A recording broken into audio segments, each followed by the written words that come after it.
안녕하세요. 연말정산을 해볼 건데요. 제가 중도 퇴사자입니다.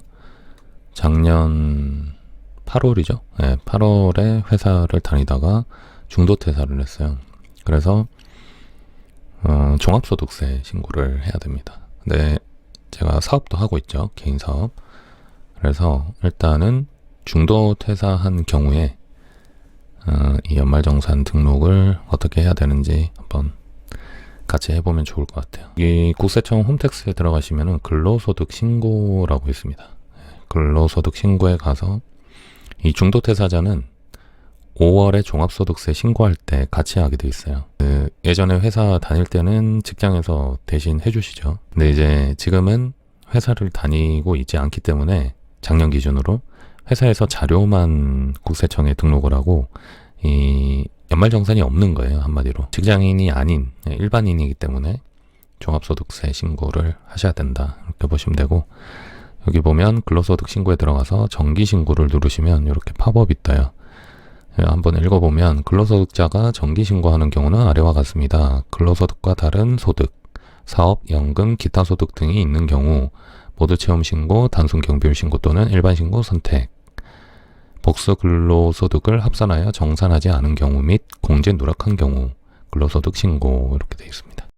이렇게 들어가시면은 이렇게 이제 조회를 먼저 누르시고요.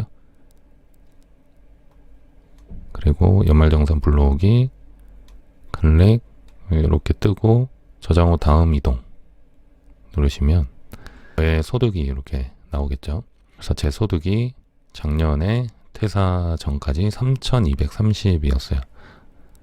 근로소득 금액이, 총 소득은 4,400이었고요. 여기 보면 인적공제가 본인만 돼 있습니다. 근데 저 같은 경우에는 작년에 그 와이프가 일을 안 했어요. 올해부터 하고 있기 때문에 작년에 소득이 없습니다. 100만 원 이하. 그러면은 인적공제에 넣을 수가 있어요. 자녀도 넣을 수 있고.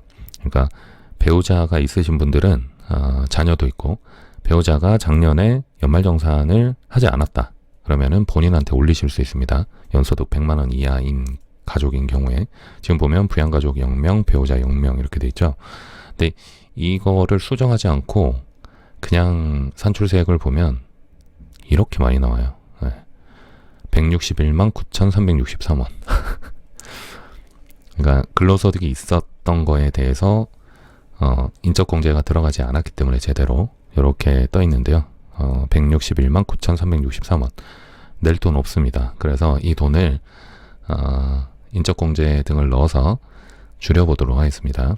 인적공제를 하기 위해서 가족을 불러오도록 하겠습니다. 등록하면 이렇게 인적공제 대상자 명세에 들어가요. 원래는 인적공제 본인만 150만 원이었는데 이렇게 등록이 돼서 150만 원, 150만 원. 이 인적공제가 굉장히 큽니다. 입력 완료 누르고요.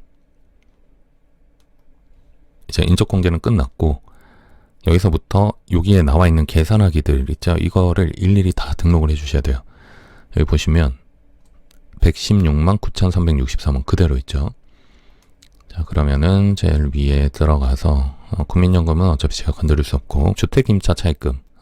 저희 집 같은 경우에는 대출 받아서 집을 샀기 때문에 원리금을 갚고 있는데 그게 부인 명의로 돼 있어요. 그래서 지금은 0원이었지만 전체 선택 불러오기 하시면, 원래는 저한테 등록이 안 돼 있었는데 부인 이름으로 나갔던 금액이 이렇게 나와 있습니다. 그러면은 요거 적용하기 누르시고, 여기는 뭐가 없고요. 그 다음에 주택마련저축. 저희는 주택마련저축은 없고, 투자조합 출자 이것도 없고요. 신용카드 현금 영수증, 이게 중요해요. 그 전에 지금 밑에 보시면 조금 줄었죠. 76만 원으로. 그러니까 이걸 일일이 다 등록을 하셔야 세금을 오납부하지 않으니까 중요한 사항이라는 거 꼭 기억하시고요. 신용카드 계산하기, 전체 선택 불러오기 하면, 신용카드 엄청 많이 썼죠. 제가 작년에 사업 준비하고 뭐 하느라고 돈을 좀 썼어요. 그래서 불러오고 계산하기 적용 하면은 이제 신용카드 현금 영수증 사용액에 대한 소득공제가 448만 8,815원 이렇게 떠 있습니다. 자, 자, 그리고 소득공제 종합한도 초과액, 이거는 뭐 저한테 해당 안 하고요. 종합소득 과세표준이 1,800만 원이 됩니다. 산출세액은 144만 2,961원이에요. 여기 밑으로 내려가 보면 지금 8만 7천원으로 줄었죠. 다시 신용카드를 불러와서 이걸 예전에는 회사에서 시스템으로 등록하던지 아니면은 그 담당하시는 분이 수기로 요구를 해주셨는데 지금은 본인이 직접 해야 된다. 그리고 뭐 그 밑은 없고 계산하기 떠 있는 걸 다 계산하시면 돼요. 그리고 중요한 게 보험료. 보험을 넣었으면 불러오기 해서 적용하기 꼭 하셔야 됩니다. 그래야 이렇게 소득 공제를 받을 수가 있어요. 그리고 의료비 계산하기. 전체 선택하시고 불러오기 하시면은 이렇게 떠 있어요. 그러면 공제 대상 금액은 133만 9,495원이고 세액 공제액은 20만 924원이다. 적용하기 눌러주시고 교육비, 자녀 교육비 있죠. 전체 선택하시고 불러오기 하시면